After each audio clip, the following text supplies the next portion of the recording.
नमस्कार दोस्तों, जय श्री कृष्णा। मेरे YouTube चैनल में आपका बहुत बहुत स्वागत है। आज के इस वीडियो में हम सुनेंगे बछवारस की कथा।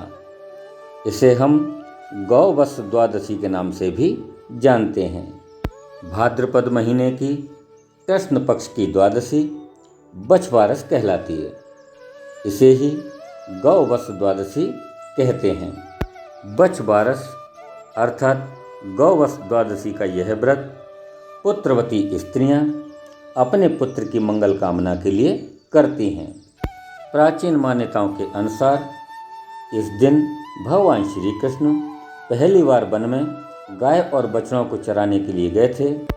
इसीलिए इस दिन गौवत्स अर्थात गाय के बछड़े की पूजा की जाती है। बछवारस के दिन यानी कि गौवस द्वादशी के दिन मिट्टी को भिगोकर एक पटे पर गाय और बछड़ा को बना लेते हैं।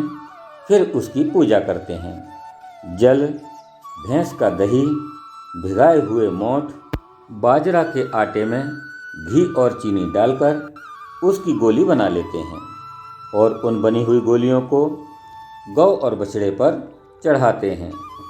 रोली, चावल, घास और अपनी श्रद्धा के अनुसार उन पर दक्षिणा चढ़ाएं। गाय और बछड़े की कहानी सुनकर मोठ और बाजरे पर श्रद्धानुसार रुपए रखकर उसका बायना निकालकर अपनी सास के पैर छूकर उनको दे दें। इसी प्रकार एक और बयाना निकालकर उसे अपनी ननदों के यहाँ पर भेज देना चाहिए। इस दिन बाजरे की ठंडी रोटी खाना चाहिए।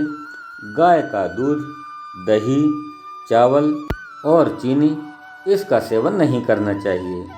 यह त्यौहार लड़का होने के बाद ही करना चाहिए। यदि किसी के इसी साल में लड़का हो अथवा लड़के का विवाह हो तब इसका उद्यापन जरूर करना चाहिए। उद्यापन के समय एक सेर मोठ और बाजरा पहले दिन भिगो देना चाहिए। यहाँ आप सोच रहे होंगे कि सेर क्या होता है, तो हम यहाँ पे आपको बता दें कि यह एक प्राचीन पद्धति का वजन मापने का माप है। यदि हम इसे किलो में समझें तो एक सेर बराबर 933 ग्राम होता है, लेकिन पूजा एवं अनुष्ठानों में इसे 1 किलो ही लेना चाहिए। हमें आशा है कि अब आप एक सेर का वजन समझ गए होंगे। तो दोस्तों, एक सेर मोठ और एक सेर बाजरा पहले दिन भिगो देना चाहिए। फिर इस दिन एक थाली में उस मोठ और बाजरे को 13 जगहों पर 2-2 मुट्ठी आटे के जैसा बनाकर रख देना चाहिए और 2-2 मुट्ठी बाजरे को रखें। फिर एक धोती, ब्लाउज और उसमें रुपए रखकर उस पर हाथ फेरकर अपनी सासू जी के पैर छूकर उनको दे देना चाहिए। उसके बाद तालाब का पूजन करने जाएं, वहाँ पर गीत गाएं और आने के बाद ब्राह्मणी अथवा पंडितानी को दान दक्षिणा जरूर दें। दोस्तों, आइए अब सुनते हैं गौवस द्वादशी अर्थात बछवारस की कथा। एक समय की बात है, एक साहूकार था। उसके 7 बेटे थे। साहूकार ने एक तालाब बनवाया था, लेकिन 12 वर्ष तक वह तालाब भरा ही नहीं। तब चिंता में पड़कर साहूकार ने पंडितों से पूछा कि हे ब्राह्मणों, मेरा यह तालाब क्यों नहीं भरता है। इस पर एक पंडित ने कहा कि बड़े बेटे की बलि या बड़े पोते की बलि चढ़ाने से यह तालाब भरेगा। तब साहूकार ने अपनी बड़ी बहू को उसके मायके भेज दिया। बड़ी बहू के मायके जाने के पश्चात उसने बड़े पोती की बलि चढ़ा दी। तब देखते ही देखते घनघोर घटा छाने लगीं और मूसलाधार बारिश होने लगीं। उस मूसलाधार बारिश से वह तालाब लबालब भर गया। तब यह सब देखकर साहूकार तालाब की पूजा करने के लिए जाने लगा, तो लोग भी तालाब की पूजा करने जाने लगे। साहूकार जब पूजा करने के लिए जा रहा था तब उसने अपनी दासी से कहा कि गेवला धनुआ यानी कि चने और मोठ बना लेना। साहूकार के गाय के बच्चे का नाम भी गेवला धनुआ था। तब उस दासी ने गाय के बच्चे को गेवला धनुआ समझकर पका दिया। इधर साहूकार और साहूकारनी ने गाजे बाजे के साथ तालाब की पूजा की और वहाँ पर साहूकार के बेटे की बहू भी थी। बाद में अन्य लोगों ने भी तालाब की पूजा की और वहाँ उपस्थित बच्चे भी मस्ती करने लगे और कूद फांद करने लगे। तब जिस पोते की उस साहूकार ने बलि दी थी वह पोता भी गोबर में लिपटा हुआ उस साहूकार को मिला। तब उस पोते ने साहूकार से कहा कि दादाजी मैं भी इस तालाब में कूदूंगा। पोते की बात सुनकर साहूकार असमंजस में पड़ गया और वह सोचने लगा कि मैंने तो इस पोते की बलि दी थी, उसी के बाद यह तालाब भरा है। मन ही मन में प्रसन्न होकर वह साहूकार भगवान को धन्यवाद देने लगा और कहने लगा कि हमारी लाज तो गौ माता ने रख ली, जिसने हमारा पोता हमें वापस दे दिया। अब वह साहूकार घर वापस आया और उसने दासी से पूछा कि गाय का बच्चा कहाँ है। तब दासी बोली कि आपने गेवला धनुआ पकाने को कहा था, सो मैंने पका दिया। इस पर साहूकार ने झल्लाते हुए दासी से कहा कि हे पापनी, तूने यह कैसा पाप हमारे ऊपर लगा दिया है।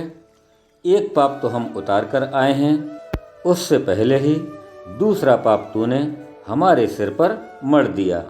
अब साहूकार और साहूकारनी बड़े ही चिंता में पड़ गए और वे सोचने लगे कि अब गाय आएगी तो हम उसको क्या जवाब देंगे। जिस गाय के बच्चे को दासी ने पका दिया था, अब साहूकार ने एक हंडिया में गाय के बच्चे को डालकर उसे एक गड्ढे में दबा दिया। संध्या काल के समय जंगल से जब गाय वापस आई तब उसने अपने बच्चे को नहीं पाकर वह गाय जोर जोर से रंभाने लगी, चिल्लाने लगी। इधर उधर भटकने के बाद अब वह गाय उस स्थान पर पहुंच गई जहां पर हंडिया गड़ी हुई थी। अब वह उस हंडिया के ऊपर से मिट्टी को हटाने लगी। थोड़ी ही देर में उस गाय ने हंडिया पर से सारी मिट्टी हटा दी। तब उसमें से उसका मिट्टी में लिपटा हुआ उसका बच्चा निकला। तब किसी ने साहूकार से आकर कहा कि तेरा गाय का बच्चा तो घर आ रहा है। इस पर साहूकार बोला कि मेरा गाय का बच्चा कहाँ से आएगा, उस बच्चे को तो मैंने जमीन में गाड़ दिया है। तब सबने कहा कि चलकर तो देख लो। जैसे ही साहूकार उस खेत की तरफ गया और वह आश्चर्य में पड़ गया। तब साहूकार ने देखा कि सचमुच ही गाय का बछड़ा गाय का दूध चूसता हुआ घर की ओर आ रहा है।